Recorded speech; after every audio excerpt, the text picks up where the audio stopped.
Indonesia berlangsung pada tanggal 17 Agustus 1945. Seluruh rakyat Indonesia menyambut peristiwa tersebut dengan sukacita. Bahkan, peristiwa proklamasi kemerdekaan Indonesia memunculkan peristiwa-peristiwa heroik dari berbagai daerah. Pembacaan teks proklamasi memicu semangat pejuang-pejuang bangsa Indonesia untuk mengusir penjajah. Anak-anak, siapakah yang berperan dalam peristiwa proklamasi kemerdekaan Indonesia? Yuk kita pelajari bersama-sama.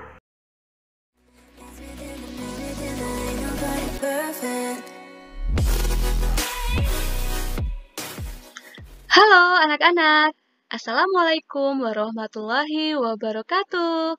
Selamat pagi dan salam sejahtera untuk kita semua. Bertemu lagi, belajar bersama Bu Eka. Di video kali ini kita akan belajar tema 7, subtema 2, pembelajaran 3. Namun sebelumnya jangan lupa untuk tekan tombol subscribe agar kamu tidak ketinggalan oleh video-video pembelajaran berikutnya.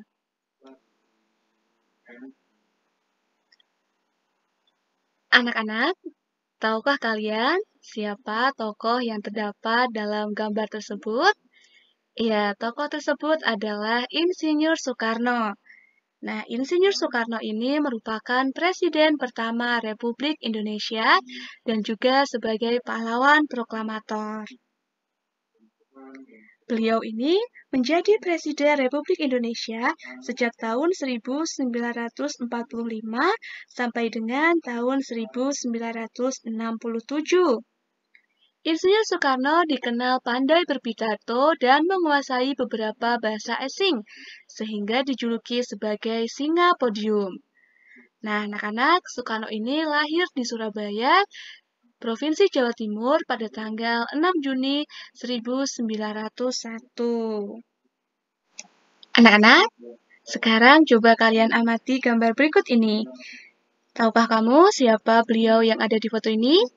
Ya, beliau adalah Dr. Andes Muhammad Hatta. Nah, Muhammad Hatta ini adalah Wakil Presiden pertama Republik Indonesia yang menjabat pada tahun 1945 sampai 1957, sekaligus Bapak Muhammad Hatta mendapatkan gelar sebagai Bapak Koperasi Indonesia. Nah, beliau juga sangat berperan dalam upaya memperoleh pengakuan dari pemerintah Belanda terhadap kedaulatan Republik Indonesia. Muhammad Hatta lahir di Bukit Tinggi di Sumatera Barat pada tanggal 12 Agustus 1902. Pada tanggal 17 Agustus 1945, Insinyur Soekarno dan Dr. Andes Muhammad Hatta beserta para tokoh lainnya memproklamasikan kemerdekaan Indonesia. Insinyur Soekarno membacakan teks proklamasi kemerdekaan dan Dr. Andes Muhammad Hatta sebagai pendampingnya. Bahkan, dalam teks proklamasi tersebut tercantum nama dan tanda tangan mereka berdua atas nama bangsa Indonesia. Oleh karena itu, Insinyur Soekarno dan Muhammad Hatta diberi gelar sebagai pahlawan proklamator pada tahun 1986. Anak-anak, sekarang tugas yang pertama, coba kalian buka buku paketnya halaman 99 ya. Nah, kalian coba menggali informasi dari teks bacaan dengan menggunakan pertanyaan adik Simba. Silakan dikerjakan ya anak-anak. Anak-anak, pembacaan teks proklamasi kemerdekaan disambut dengan penuh sukacita oleh seluruh rakyat di berbagai penjuru daerah. Peristiwa pembacaan proklamasi memberikan semangat untuk melakukan perlawanan mengusir penjajah di berbagai daerah. Usaha menegakkan kedaulatan terjadi di berbagai daerah dengan tindakan heroik di berbagai kota yang mendukung proklamasi kemerdekaan Indonesia. Nah, berikut ini akan kita bahas tindakan-tindakan heroik yang mendukung proklamasi di beberapa daerah di Indonesia. Yang pertama adalah peristiwa heroik di Yogyakarta. Perebutan kekuasaan di Yogyakarta dimulai pada tanggal 26 September 1945 sejak pukul 10 waktu Indonesia Barat. Pegawai, pemerintah, dan perusahaan yang dikuasai Jepang melakukan aksi mogok. Mereka menuntut agar Jepang menyerahkan semua kantor kepada pihak Indonesia. Yang berikutnya, peristiwa heroik juga terjadi di Surabaya, anak-anak. Nah, terjadi insiden bendera di Hotel Yamato, Tunjungan, Surabaya. Orang Belanda mengibarkan bendera merah putih biru di atap hotel. Nah, insiden ini terjadi pada tanggal 19 September 1945. Nah, anak-anak, orang Belanda ini mengibarkan bendera kebangsaan mereka, yaitu merah putih biru di atap hotel. Kemudian, rakyat Indonesia tidak terima. Mereka menyerbu hotel, kemudian menurunkan serta merobek warna biru bendera Belanda. Setelah dirobek, kan tinggal merah dan putih saja. Itu dikibarkan kembali. Merah dan putih adalah bendera negara kita.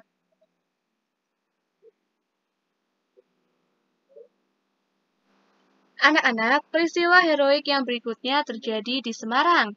Pada tanggal 15 Oktober 1945, pasukan Jepang melakukan serangan ke kota Semarang yang dihadapi oleh TKR.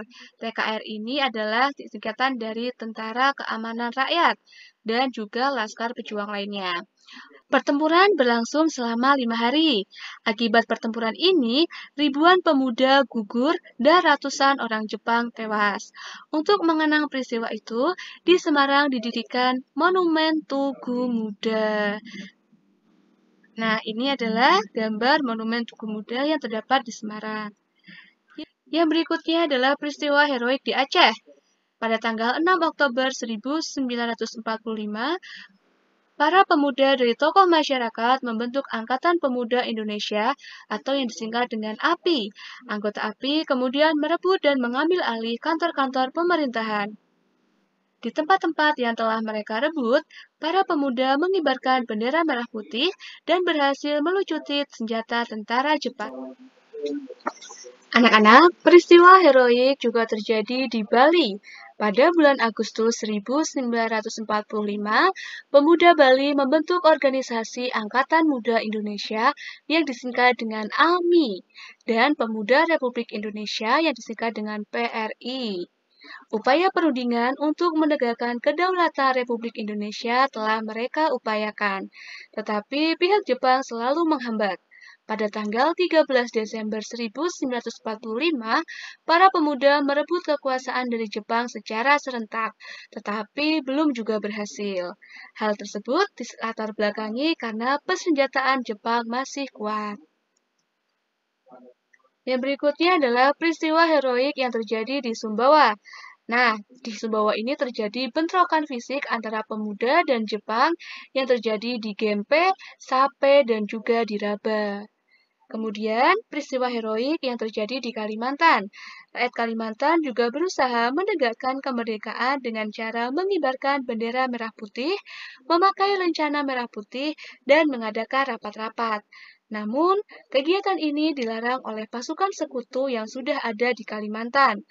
Rakyat tidak menghiraukan larangan sekutu, sehingga pada tanggal 14 November 1945, di Balikpapan, tepatnya di depan markas sekutu, berkumpul lebih kurang 8.000 orang dengan membawa bendera merah putih. Nah, di Palembang ini ada upacara pengibaran bendera merah putih pada tanggal 8 Oktober 1945 yang dipimpin oleh Dr. A.K. Gani. Pada kesempatan itu, diumumkan bahwa Sumatera Selatan berada di bawah kekuasaan Republik Indonesia. Yang berikutnya adalah peristiwa heroik di Makassar. Gubernur Sam Ratulangi menyusun pemerintahan pada tanggal 19 Agustus 1945. Sementara itu, para pemuda bergerak untuk merebut gedung-gedung penting seperti stasiun radio dan juga tangsi polisi. Anak-anak, kita hidup di tengah-tengah masyarakat yang memiliki keanekaragaman di segala bidang kehidupan. Meskipun beragam dan berbeda, tetapi kita tetap bisa bersatu dan hidup dengan rukun. Anak-anak, coba sekarang kalian amati gambar tersebut. Nah, gambar ini merupakan gambar lambang negara kita, anak-anak. Lambang negara kita yaitu burung Garuda yang terdapat perisai yang melambangkan sila-sila Pancasila. Sekarang coba anak-anak amati. Nah, gambar burung Garuda tersebut juga mencengkeram sebuah pita. Nah, di pita tersebut tertulis kalimat Bhinneka Tunggal Ika. Nah, kalimat tersebut diambil dari kitab Sutasoma yang dikarang oleh Empu Tantular. Nah, arti dari Bhinneka Tunggal Ika ini yaitu berbeda-beda tetapi tetap satu. Nah, kalimat Bhinneka Tunggal Ika ini pada akhirnya menjadi semboyan negara kita yang memiliki arti meskipun berbeda-beda tetapi tetap satu jua. Anak-anak, ketika kamu bergaul dengan teman-teman dalam kehidupan sehari-hari, tentu kamu akan bertemu dengan keanekaragaman. Kamu harus menyadari perbedaan tersebut sebagai anugerah dari Tuhan Yang Maha Esa yang wajib kita syukuri. Nah, anak-anak, kamu tidak akan pernah dapat hidup sendiri. Kamu pasti membutuhkan bantuan orang lain. Demikian pula, kamu juga dapat membantu orang lain. Dengan saling membantu di tengah masyarakat, hidup akan terasa aman, nyaman, dan juga tentram. Dengan saling membantu di tengah masyarakat, hidup akan terasa aman, nyaman, dan juga tentram. Tanpa persatuan, kerukunan di masyarakat akan sulit terwujud, anak-anak. Salah satu wujud nyata adanya kerukunan dan persatuan di masyarakat adalah tradisi gotong royong. Misalnya, yaitu bergotong royong membangun rumah. Gotong royong akan melibatkan semua unsur masyarakat dan tentu saja akan mempererat tali persaudaraan. Anak-anak, ini adalah latihan soal untuk hari ini ya. Ada 15 soal. Silakan anak-anak tulis, kemudian dijawab, dikerjakan, dan dikirimkan ke guru kalian masing-masing. Jangan lupa untuk selalu tetap menerapkan protokol kesehatan dimanapun anak-anak berada. Oh ya, bagi anak-anak yang belum menekan tombol like dan juga subscribe, jangan lupa ditekan tombol like-nya ya. Kita bertemu lagi di video berikutnya. Sampai jumpa anak-anak.